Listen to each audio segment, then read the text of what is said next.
Walmart, Macy's, Best Buy, Home Depot, Nordstrom, etc. They all spend vast sums of money building out their e-commerce sites and their fulfillment infrastructure. And the big lump sum figures are starting to show up in the regulatory filings. Other major retailers that didn't take the threat of e-commerce seriously and that didn't have the funds to take it seriously, as they were being squeezed by the private equity firms that owned them and that just put up a website hoping for the best, well, many of them have gone bankrupt. This includes notably Toys R Us, Sears and Kmart, Bon-Ton stores, Borders Books, Claire's stores, Sports Authority, Limited stores, and Payless Shoes. Now, the brick-and-mortar survivors are scrambling furiously to get on top of this existential threat that many had blown off for years as irrelevant to their business, thinking that the whole e-commerce thing was overblown and that e-commerce is only a small part of retail and that it was too small to worry about, etc., etc. And they're spending vast sums to get on top of it, often belatedly, as in Walmart's case. Some of them are doing it successfully and have become e-commerce competitors, as their own brick-and-mortar businesses are more or less gradually falling by the wayside. E-commerce is not just Amazon. It's every online retailer out there, including the tiniest mom-and-pop operations. It's manufacturers selling directly to consumers. In fact, it's manufacturers in India or China selling directly to U.S. consumers as third-party vendors on platforms such as Amazon, Alibaba, and others.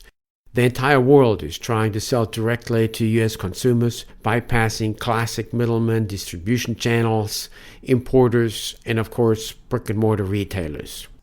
Ladies and gentlemen, I'm Wolf Richter of WOLFSTREET.com, and you're listening to the Wolf Street Report. It's Sunday, June 16th, 2019.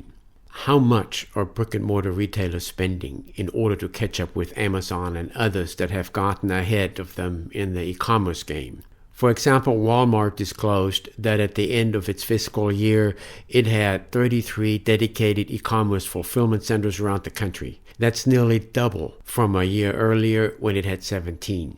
These are vast modern warehouses where a lot of the work is automated. They're packed with expensive equipment and technology. Walmart also disclosed that during the year it had invested $5.2 billion in e-commerce and technology. This includes the fulfillment center it brought online. That $5.2 billion it spent was up 16% from a year ago. And it compares to only about $2.5 billion it spent on store remodels and new stores. In other words, it's investing twice as much in its e-commerce business as it is investing in its brick-and-mortar business. And its e-commerce business is still small compared to the thousands of mega stores it has around the country, and in terms of sales too. We'll get to those sales in a moment. Walmart also blows billions of dollars on buying e-commerce startups.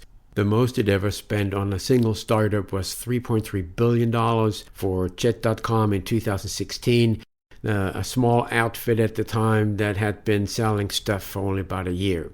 Last week, Reuters published an investigative report based on interviews with multiple sources among Jet.com suppliers and consultants advising Walmart on its e-commerce business. It also got some Walmart employees to talk.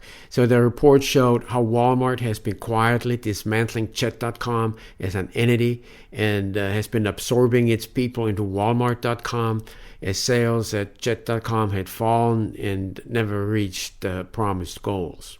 Walmart came out with a press release essentially confirming the Reuters report while putting its own spin on it. But that $3.3 billion it spent on buying Jet.com is gone, and it won't come back. Walmart has been warning that the expenses related to its aggressive expansion into e-commerce are big and getting bigger, and they're cutting into its profits. These billions of dollars spent on acquisitions and the billions of dollars spent every year separately on building out its e-commerce infrastructure show how serious Walmart has become after blowing off for many years the existential threat that e-commerce poses to its own business. Walmart's e-commerce business is already huge, but it's not nearly huge enough compared to its other operations. The company started to disclose the dollar figures in its SEC filings in 2018, so we can actually see the dollars involved. In the last fiscal year, ended January 31st, 2019, Walmart's e-commerce sales in the U.S. soared by about 35% to nearly $16 billion. But that was only about 4% of its total U.S. sales. During the quarter ended April 30th, Walmart's e-commerce sales in the U.S. jumped by 34% year over year to $4.3 billion. And the share of its e-commerce business rose to 5.3% of its total U.S. sales. At the current rate of growth, its e-commerce sales in the U.S. will exceed $20 billion this year. Walmart went from an online denier a decade ago to the third largest online retailer in the U.S. in 2018, according to eMarketer's estimates, behind only Amazon and eBay, and ahead of number 4 and 5, Apple and Home Depot. Yes, Home Depot is a huge online seller. Not too long ago, the online deniers said that people would never buy home improvement materials, tools, and home appliances online, but they do, just like they're now buying shoes online. But Walmart is woefully behind. In the last quarter, only 5.3% of its U.S. sales were e-commerce sales. Among other brick-and-mortar retailers that now disclose actual online sales are Best Buy, Nordstrom, and Neiman Marcus. Most brick-and-mortar retailers still only brag about how fast their online sales are growing in percentage terms, but don't disclose online sales in dollars because it would show how terrible their brick-and-mortar stores are doing. While Nordstrom and Neiman Marcus both get over 30% of the total sales from e-commerce, but sales at their brick-and-mortar stores are in decline. Nordstrom, for example, reported that online sales rose 7% year over year in the last quarter to just over $1 billion, while its brick-and-mortar sales fell 7.5% to $2.3 billion. Nordstrom has a great online business, but its brick-and-mortar business is dying. Best Buy reported that last quarter online sales rose by 14% to $1.3 billion and accounted for 15% of its total sales, but its brick-and-mortar sales declined 1.3%. Macy's reported that net sales in the quarter fell 0.6% to $5.5 billion, despite what it called double-digit growth in e-commerce sales.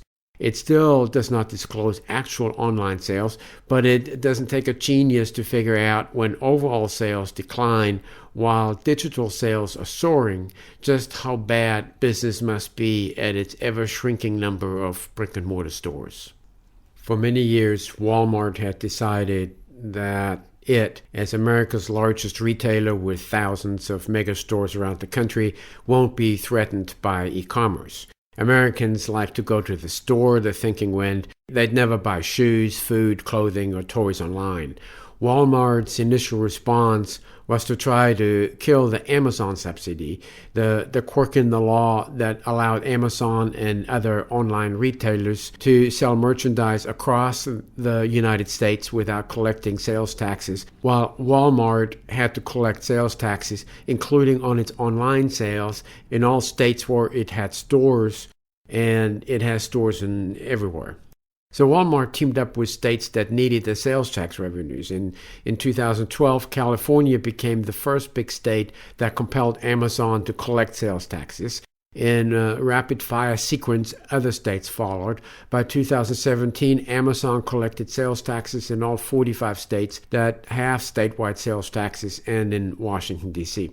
This had been a true competitive disadvantage for Walmart compared to online-only retailers, but after this disadvantage was removed, online sales didn't crater.